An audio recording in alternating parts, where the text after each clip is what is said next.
আসসালামু আলাইকুম। প্রিয় দর্শক, অন্যমঞ্চের আলাপচারিতায় আপনাদের সকলকে আমন্ত্রণ জানাচ্ছি। শেখ হাসিনা ঘোষণা করেছেন রয়টার্সের প্রতিনিধির সঙ্গে একটি টেলিফোনিক ইন্টারভিউতে তিনি পরিষ্কারভাবে বলে দিয়েছেন যে এবছরের এই ডিসেম্বর মাসের মধ্যে তিনি দেশে ফিরছেন। আজকের আলোচনার বিষয় যে তার এই ঘোষণা এটা হিসাব কষা ঝুঁকি নাকি সমঝোতার অঙ্ক, নাকি তিনি আবার তার ঘোষণা থেকে পিছিয়ে যাবেন, এই বিষয়টা নিয়ে এখন আমরা আলোচনা করব। দেখুন, ফাঁসির দড়ি তার মাথার উপর ঝুলছে। মৃত্যুদণ্ডের রায় আদালতে ঘোষিত হয়ে গেছে গত নভেম্বরে। আর ঠিক এই অবস্থায় দিল্লির নির্বাসন থেকে বাংলাদেশের প্রাক্তন প্রধানমন্ত্রী শেখ হাসিনা ঘোষণা করলেন তিনি দেশে ফিরছেন। শুধু ফিরছেন না, নিজেই তিনি আদালতে গিয়ে আত্মসমর্পণ করবেন আর সঙ্গে নিয়ে যাবেন তার দলের সেই সব নেতাকে যারা এখনো দেশের বাইরে থাকতে বাধ্য হয়ে আছেন। রয়টার্সকে দেয়া এক টেলিফোন সাক্ষাৎকারে শেখ হাসিনা স্পষ্ট করে বলেছেন আগামী ডিসেম্বরের মধ্যেই তিনি বাংলাদেশে ফিরবেন। প্রশ্ন হচ্ছে, এটা কি নিরুপায় হয়ে নেওয়া একটা মরিয়া সিদ্ধান্ত, নাকি এর পেছনে আছে হিসাব কষা এক রাজনৈতিক বাজি? তিনি কি সত্যিই মৃত্যুদণ্ডের ঝুঁকি নিয়ে ফিরছেন, নাকি ভারত আর আমেরিকার সঙ্গে কোনো অদৃশ্য সমঝোতা তাকে আশ্বস্ত করেছে? আর যদি সমঝোতা নাও হয়ে থাকে, তাহলে দেশে ফিরে তার সামনে কি অপেক্ষা করছে? তারেক রহমানের সরকার তাকে নিয়ে ঠিক কি করবে? আজকের এই বিশ্লেষণে আমরা এই প্রশ্নগুলোর প্রতিটি দিক ধরে ধরে দেখব। একদম শুরু থেকে শেষ পর্যন্ত সঙ্গে থাকুন। রয়টার্সকে কি বললেন শেখ হাসিনা, সেই কথাটা প্রথমে বলি। গত বৃহস্পতিবার রাত্রে যুক্তরাজ্য ভিত্তিক বার্তা সংস্থা রয়টার্সকে টেলিফোনে দেয়া এক সাক্ষাৎকারে শেখ হাসিনা জানিয়েছেন তিনি এবং আওয়ামী লীগের অন্য নেতারা স্বেচ্ছায় দেশে ফিরে আদালতে আত্মসমর্পণ করতে চান। তার নিজের ভাষায়, আমাকে ফিরতেই হবে, আমার দলের নেতা কর্মীদের ওপর ভয়াবহ দমন পীড়ন চালানো হচ্ছে। আরও বলেছেন, আমি ফিরলে ওরা হয়তো আমাকে গ্রেপ্তার করবে, মেরেও ফেলতে পারে, তবু আমাকে যেতে হবে। এটা প্রথমবার নয় যে তিনি দেশে ফেরার কথা বলেছেন। এর আগে গত জুন মাসে ভারতীয় সংবাদ মাধ্যম এনডিটিভিকে দেয়া এক সাক্ষাৎকারে তিনি বলেছেন, সব বাধা আর সব চক্রান্ত পেরিয়ে আমি এই বছরের মধ্যেই দেশে ফিরব। তখন তিনি নির্দিষ্ট কোনো তারিখ কিন্তু বলেননি, কিন্তু রয়টার্সের এই সাক্ষাৎকারে প্রথমবার তিনি একটা সময়সীমা বেঁধে দিয়েছেন, ডিসেম্বর। খেয়াল করার বিষয়, এই দুই সাক্ষাৎকারে তিনি জোর দিয়ে বলেছেন এটা তার ব্যক্তিগত ক্ষমতার লড়াই নয়, বরং তার ভাষায় গণতন্ত্র পুনরুদ্ধার করা এবং মুক্তিযুদ্ধের চেতনা রক্ষার লড়াই এটা।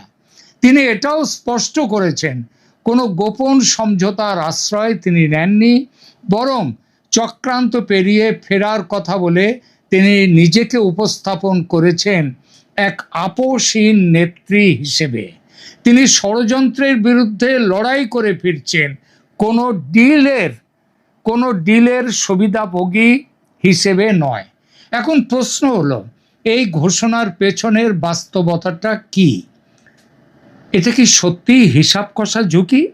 প্রথমেই দেখে নেওয়া যাক শেখ হাসিনার সামনে বর্তমানে বাংলাদেশে ঠিক কি পরিস্থিতি অপেক্ষা করে আছে। গত বছরের নভেম্বরে বাংলাদেশের আন্তর্জাতিক অপরাধ ট্রাইব্যুনাল তাকে মানবতা বিরোধী অপরাধের দায়ে মৃত্যুদণ্ড দিয়েছেন। 2024 সালের জুলাই আগস্ট অভ্যুত্থানে 1400 মানুষের মৃত্যুর সঙ্গে সংশ্লিষ্টতার অভিযোগ তার বিরুদ্ধে। এই 1400 মানুষের মৃত্যু নিয়ে এটা যে কথার কথা এবং এর পেছনে যে বাস্তবিক কোনো সংখ্যার সাথে তার কোনো মিল নেই, সেটা তার উকিল লন্ডনের ডাউটি স্ট্রিটের তিনি তাদের সংস্থার পক্ষ থেকে বলে দেওয়া হয়েছে চিঠি দিয়ে রাষ্ট্রসংঘকে, যে রাষ্ট্রসংঘ এই হিসাবটা দিয়েছিল তাদের রিপোর্টে, এবং সেই রিপোর্টের ভিত্তিতে অন্ধের মতো তাকে মৃত্যুদণ্ড দেওয়া হয়েছে 1400 মানুষের মৃত্যু ঘটানোর অভিযোগে।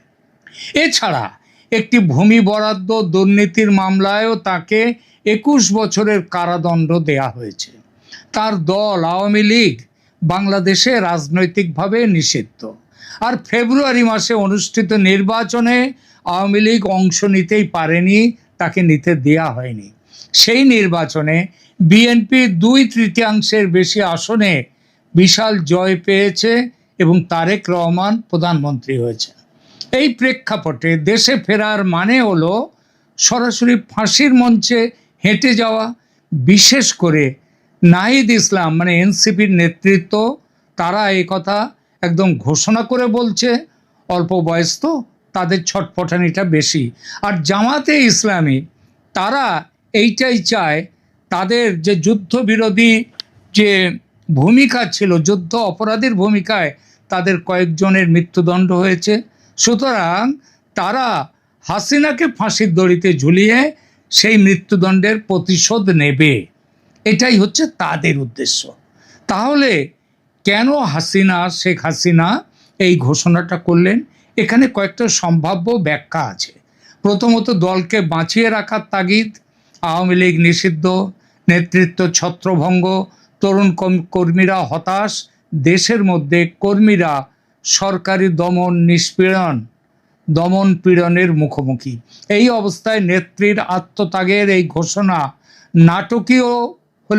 নাটকীয় তো বটেই, তবে দলের ভেতরে মোরাল বুস্টার হিসেবে যে কাজ করবে সেটা কিন্তু পরিষ্কার হয়ে উঠেছে।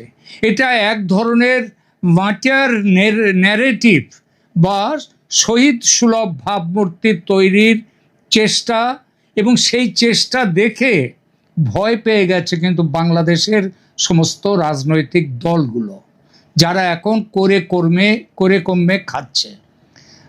শেখ হাসিনার এই যে সিদ্ধান্ত ভবিষ্যতে দলের রাজনৈতিক পুনর্বাসনের পথ একদম পরিষ্কার করে দেবে, প্রস্তুত করবে, এটা সবাই বলছে, তার বিরোধীরাও। দ্বিতীয়ত, তিনি নিজেই বলছেন তার দলীয় নেতাকর্মীদের ওপর দমন পীড়নের কথা। এই বক্তব্যের মধ্য দিয়ে তিনি আন্তর্জাতিক মানবাধিকার সংগঠনগুলোর দৃষ্টিও আকর্ষণ করলেন এবং পশ্চিমা সংবাদ মাধ্যমের দৃষ্টি আকর্ষণ করার চেষ্টাও করেছেন, যারা 2024-এ তার বিরুদ্ধে একটা ষড়যন্ত্রমূলক অভ্যুত্থান ঘটিয়ে তার পতন ঘটিয়েছিল। এর ফলে বাংলাদেশ সরকারের ওপর একটা মানবাধিকার চাপ শেখ হাসিনা তৈরি করে দিলেন তার ফেরার ঘোষণার মধ্য দিয়ে। তৃতীয়ত, এবং এটা সবচেয়ে গুরুত্বপূর্ণ, এর আগেও তিনি একবার একটা প্রত্যাবর্তনের তারিখ নিয়ে আভাস দিয়েছিলেন, কিন্তু তিনি পরে সেই তারিখে যাননি। তাই ডিসেম্বরের এই ঘোষণাকেও কোনো বিশ্লেষক বাস্তব পরিকল্পনার বদলে রাজনৈতিক কৌশল বলে দেখছেন, দলকে সক্রিয় রাখার একটা উপায় হিসেবে দেখছেন, যার বাস্তবায়ন সময়ের সঙ্গে পিছিয়ে যেতেও পারে এমন সম্ভাবনার কথা তারা বলছেন। তাহলে কি এটা পুরোপুরি আর একটা পিছিয়ে যাওয়ার প্রতিশ্রুতি হবে? আগের মতো হতে পারে, কিন্তু তার সম্ভাবনা এবার খুবই কম। কারণ এই প্রথম তিনি নির্দিষ্ট মাসের কথা বলেছেন, শুধু বছরের কথা নয়, আর এটাই তৈরি করেছে একটা বড় প্রশ্ন। এবং সব হিসাব মিলিয়ে এবার দেখা যাচ্ছে যে তাকে ফিরতেই হবে এবং তিনি ফিরবেন। এই ফেরাটা কি কোনো পরাশক্তির সঙ্গে সমঝোতা করে? সেই জটিল প্রশ্নটিতে এবার আসি। শেখ হাসিনা কি ভারত বা আমেরিকার সঙ্গে কোনো সমঝোতায় পৌঁছেছেন? প্রথমেই বলে রাখি, প্রকাশ্যে এমন কোনো সমঝোতার কোনো প্রমাণ নেই। তার কথা হয়ে থাকতে পারে ফর্মালি কোনো কথা হয়েছে, সেটা কোনো পক্ষ থেকে আনুষ্ঠানিক কথা হয়েছে এমন প্রমাণ নেই, কেউ বলেনি। শেখ হাসিনা নিজে বারবার এই ধরনের ইঙ্গিত অস্বীকার করেছেন। এনডিটিভি দেয়া সাক্ষাৎকারে, মানে জুন মাসে যে সাক্ষাৎকার দিয়েছিলেন, সেখানে তিনি স্পষ্ট করে বলেছেন তিনি কোনো গোপন ডিল করেন না, গোপন ডিল তিনি প্রত্যাখ্যান করেন, এবং তিনি ন্যায় বিচার ও আওয়ামী লীগের ওপর নিষেধাজ্ঞা প্রত্যাহারের দাবি জানিয়েছেন। অর্থাৎ প্রকাশ্য বয়ানে তিনি নিজেকে কোনো সমঝোতার সুবিধাভোগী হিসেবে নয়, বরং ষড়যন্ত্রের শিকার হিসেবে তুলে ধরেছেন এবং ধরছেন। কিন্তু রাজনীতিতে প্রকাশ্য বয়ান আর প্রকৃত হিসাব সবসময় একরকম হয় না। তাই এবার দেখা যাক, যদি কোনো নিঃশব্দ সমঝোতা থেকেও থাকে, তার সম্ভাব্য রূপ কি হতে পারে এবং কেন এই তিন পক্ষের প্রত্যেকের জন্যই এমন একটা সমঝোতা লাভজনক হতে পারে। কোন কোন পক্ষ? তিনটে পক্ষের প্রথম পক্ষ ভারত। ভারতের দৃষ্টিকোণ থেকে দেখুন, শেখ হাসিনা গত 2 বছর ধরে দিল্লিতে আশ্রিত। এই আশ্রয় ভারতের জন্য একটা, অনেকে বলেন যে কূটনৈতিক বোঝা হয়ে দাঁড়িয়েছে। আদতে ভারত কিন্তু সেটা মনে করে না। ভারত, শেখ হাসিনা তো মাত্র 2 বছর এসছেন, দালাই লামা বহু বছর, কয়েক দশক ধরে ভারতে আছেন। ভারতে তিনি শুধু নন, বিরাট সংখ্যক তিব্বতীরা আছেন। ভারত বোঝা বলে তাদের মনে করে না। বাংলাদেশের সম্পর্কে টানাপোড়েনের প্রধান কারণ হিসেবে কেউ কেউ বলেন শেখ হাসিনার উপস্থিতিই নাকি ভারত বাংলাদেশ সম্পর্ককে তিক্ত করেছে বর্তমানে। আদতে তা নয়। তারেক রহমান সরকার ক্ষমতায় আসার পর ভারত দ্রুত সম্পর্ক পুনর্গঠনের চেষ্টা করেছে। মোদি নিজে তারেক রহমানকে নির্বাচনী বিজয়ের জন্য অভিনন্দন জানিয়ে ভারতে যত দ্রুত সম্ভব সফর করার আমন্ত্রণ জানিয়েছেন। এছাড়া অনেকেই বলেন যে তারেক রহমানের 17 বছর পর লন্ডন থেকে চলে আসা বাংলাদেশে, তার পেছনেও ভারতের একটা বড় ভূমিকা আছে। কিন্তু ভারতের জন্য ভারতকে বারবার মোহাম্মদ ইউনূসের সরকার, তারেক রহমানের সরকার বারবার বলছে তাকে ফেরত দেওয়ার কথা, শেখ হাসিনাকে ভারত প্রত্যাবর্তনের দাবি জানাচ্ছে। ভারত তা মানেই নি। ভারত সরাসরি তাকে মৃত্যুদণ্ডের মুখে ঠেলে দিয়ে ফেলাটা ভারতের জন্য কূটনৈতিক ও রাজনৈতিক এই দুই ভাবমূর্তির প্রশ্নে অত্যন্ত ঝুঁকিপূর্ণ। কারণ 25 বছর ধরে ভারত আওয়ামী লীগ সম্পর্ক অত্যন্ত ঘনিষ্ঠ। তাই ভারতের আদর্শ কি, হাসিনা নিজের স্বেচ্ছায় যদি ফিরে যাওয়ার সিদ্ধান্ত নেন, তার দলের কথা বাংলাদেশের কথা ভেবে ভারত সেটাই মেনে নেবে। কিন্তু সে সিদ্ধান্ত নিতে হবে শেখ হাসিনাকে। ভারত নিজে প্রত্যর্পণ করবে না, সেটা মানবেই না। সুতরাং শেখ হাসিনা নিজের সিদ্ধান্ত নিয়ে যদি যেতে চান, ভারত আপত্তি করবে না। এবার আমেরিকার দৃষ্টিকোণ থেকে দেখুন, ওয়াশিংটনের আগ্রহ মূলত বাংলাদেশে একটা গণতান্ত্রিক স্থিতিশীলতা আর মানবাধিকার পরিস্থিতি নিয়ে। একজন মৃত্যুদণ্ডপ্রাপ্ত ব্যক্তির নাটকীয় মৃত্যুদণ্ড কার্যকর হলে সেটা আমেরিকার জন্য প্রবল অস্বস্তির কারণ হতে পারে। সারা পৃথিবীতে আমেরিকার একটা দুর্নাম আবার নতুন করে হবে এই ব্যাপারটার জন্য। বিশেষ করে যখন শেখ হাসিনার বিচার প্রক্রিয়াটি তার অনুপস্থিতিতে সম্পন্ন হয়েছে এবং বহু আন্তর্জাতিক মানবাধিকার সংস্থা যেমন অ্যামনেস্টি ইন্টারন্যাশনাল পর্যন্ত এই বিচার অস্বচ্ছ ছিল এই নিয়ে প্রশ্ন তুলেছে। আর তারেক রহমান সরকারের দৃষ্টিকোণ থেকে দেখুন, হাসিনাকে ভারতে বসে থাকতে দেয়া মানে প্রতিদিন একটি রাজনৈতিক ক্ষত এবং বিরোধীদের আক্রমণের মুখোমুখি হওয়া। আর তাকে দেশে ফিরিয়ে বিচারের আওতায় আনাটা এই সরকারকে বৈধতা দিতে পারে, কিন্তু ভারতের কাছ থেকে জোর করে প্রত্যর্পণ আদায় করা কূটনৈতিকভাবে কঠিন। প্রায় 2 বছর ধরে বহু নোট, ভার্বাল আর ফর্মাল রিকোয়েস্ট পাঠিয়েও ভারত কোনো নির্দিষ্ট জবাব দেয়নি, শুধু বলেছে বিষয়টি পরীক্ষা করা হচ্ছে। এখন শেখ হাসিনা দেশে ফিরলে তারেক রহমান যে তাকে যে অভিযোগ, তার বিরুদ্ধে যে অভিযোগ উঠছে সেই অভিযোগ কিন্তু তিনি অস্বীকার করতে পারবেন। এই তিন পক্ষের স্বার্থ যদি একটা বিন্দুতে মেলে, তাহলে সেই বিন্দুটা হয় যে হাসিনা স্বেচ্ছায় ফেরার ঘোষণা দিয়েছেন। এতে ভারতের ওপর থেকে প্রত্যর্পণের রাজনৈতিক চাপ কমে। বাংলাদেশ সরকারও আবার দাবি করতে পারে তারা ন্যায় বিচার প্রতিষ্ঠা করছে। আর শেখ হাসিনা নিজেকে উপস্থাপন করতে পারেন এক আপসহীন নেত্রী হিসেবে, যিনি স্বেচ্ছায় দেশে ফিরছেন। তিনি কিন্তু স্বেচ্ছায় ভারতে আসেননি চলে। 2024-এ বাংলাদেশের সেনার তত্ত্বাবধানে সেনা তাকে তার জীবন বাঁচাতে ভারতে পাঠিয়ে দিয়েছে। সুতরাং শেখ হাসিনা নিজের ইচ্ছায় আসেননি, কিন্তু নিজের ইচ্ছায় এখন দেশে ফিরছেন, বিচারের মুখোমুখি হচ্ছেন। এটা কোনো প্রমাণিত ষড়যন্ত্র তত্ত্ব নয়, কিন্তু সবার স্বার্থের এই কাকতালীয় মিল অগ্রাহ্য করার মতো নয়। তবে এখানে একটা বড় কিন্তু আছে। যদি এমন কোনো সমঝোতা সত্যিই হয়ে থাকে, তার মধ্যে সবচেয়ে গুরুত্বপূর্ণ শর্তটা হবে মৃত্যুদণ্ড কার্যকর না হওয়ার নিশ্চয়তা। আর এই ধরনের নিশ্চয়তা বাংলাদেশ সরকার প্রকাশ্যে দেয়নি, দিতে পারে না, সে অধিকারও তার এই মুহূর্তে নেই। বরং বিরোধী দল এনসিপির নেতা নাহিদ ইসলাম, জামাতে ইসলামী, তারা প্রকাশ্যে বলছেন হাসিনা ফিরলে ফাঁসির রায় কার্যকর করা উচিত। এই বাস্তবতাও সমঝোতা তত্ত্বকে দুর্বল করে দেয়। তাহলে সমঝোতা না থাকলে ঝুঁকি কতটা, সেটা এবার দেখা যাক। এবার ধরা যাক কোনো সমঝোতা হয়নি ভারতের সাথে, আমেরিকার সাথে, তাহলে দেশে ফিরলে শেখ হাসিনার সামনে ঠিক কী অপেক্ষা করবে? প্রথম বাস্তবতা, তিনি বিমান থেকে নামার সঙ্গে সঙ্গেই গ্রেপ্তার হবেনই। এটা কোনো অনুমান নয়, এটা আইনি বাস্তবতা। তার বিরুদ্ধে সক্রিয় গ্রেপ্তারি পরোয়ানা আছে, মৃত্যুদণ্ডের রায় আছে এবং একটি পৃথক দুর্নীতি মামলায় 21 বছরের কারাদণ্ড আছে। দেশে পা রাখার মুহূর্তেই তিনি আইন প্রয়োগকারী সংস্থার হাতে চলে যাবেন, এটা নিশ্চিত। দ্বিতীয় বাস্তবতা, তার বিচার হয়েছে তার অনুপস্থিতিতে, অর্থাৎ ইন অ্যাবসেন্সিয়া।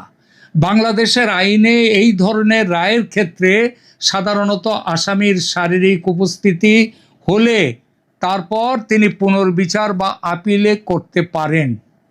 পুনর্বিচার এটা তার জন্য একটা, তাহলে শেখ হাসিনার জন্য দ্বিমুখী তলোয়ার এই ফিরে যাওয়াটা। একদিকে এটা তাকে আপিলের সুযোগ দেবে তার দণ্ড বিচার পুনর্বিচারের, আবার অন্যদিকে সেই আপিল প্রক্রিয়া তাকে দীর্ঘদিন কারাগারে রাখবে।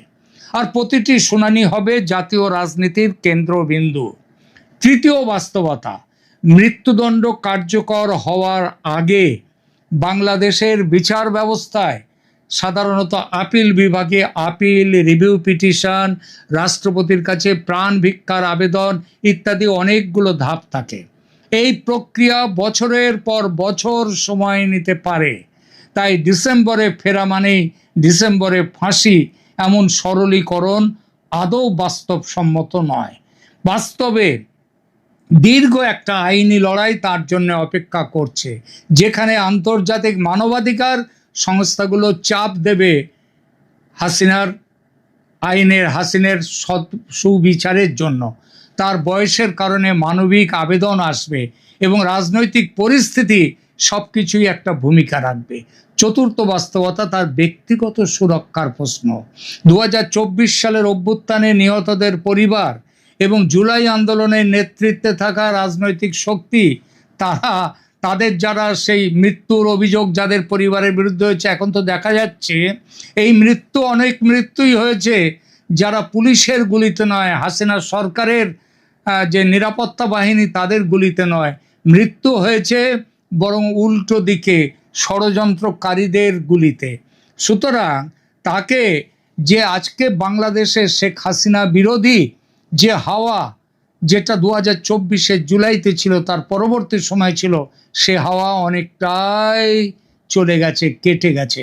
সুতরাং সমঝোতা না থাকলে ঝুঁকি বাস্তব, কিন্তু সেটা খুব বেশি নয়। মৃত্যুদণ্ড কার্যকর হওয়ার সম্ভাবনা এই মুহূর্তে শূন্য বলবো না, কিন্তু সেটা শূন্যের কাছাকাছি। সেটা তাৎক্ষণিক ঘটনার কোনো প্রশ্ন নয়। এটা একটা দীর্ঘ রাজনৈতিকভাবে উত্তপ্ত আইনি প্রক্রিয়ার মধ্য দিয়ে যাবে। ইতিহাস কি শেখায়? এই ধরনের ঝুঁকি নিয়ে দেশে ফেরা রাজনীতির ইতিহাসে নতুন কিছু নয়। 2007 সালে পাকিস্তানের বেনজির ভুট্টো দীর্ঘ নির্বাসন শেষে দেশে ফিরেছিলেন, এটা জেনে যে তার জীবন সংশয়ে আছে। ফেরার কয়েক সপ্তাহের মধ্যে তিনি আত্মঘাতী হামলায় নিহত হন নির্বাচনী প্রচারে গিয়ে। সেই ঘটনা আমাদের শেখায় নির্বাসিত নেতার প্রত্যাবর্তনের ঝুঁকি কেবল বাংলাদেশ পাকিস্তানের মতো দেশে এটা আদালত বা রাষ্ট্রের হাত থেকে আসে না, এটা অনেক সময় আসে গোপন ষড়যন্ত্রে প্রতিপক্ষদের কাছ থেকে। শেখ হাসিনার ক্ষেত্রেও এই দ্বিতীয় স্তরের ঝুঁকিটা উপেক্ষা করার মতো নয়, কিন্তু মনে রাখতে হবে এই সময়টা তাকে থাকতে হবে জেলখানায়। সুতরাং জুলাই আন্দোলনের যারা ভুক্তভোগী তাদের পরিবারগুলোর পক্ষ থেকে তার ওপরে কোনো রকম আক্রমণের সম্ভাবনা, তার বাস্তব সম্ভাবনাটা খুব কম। এরপরে যদিও বাংলাদেশে জেল হত্যার কথা একটা নতুন নয়, পুরনো, এবং এবারও জেলের ভেতরে অনেক হত্যা হয়েছে, কিন্তু শেখ হাসিনাকে হত্যা করার জেলখানার ভেতরে সেই ক্ষমতা বাংলাদেশের এই সরকারের কিংবা বর্তমান সরকারের বিরোধীদের কারোরই নেই।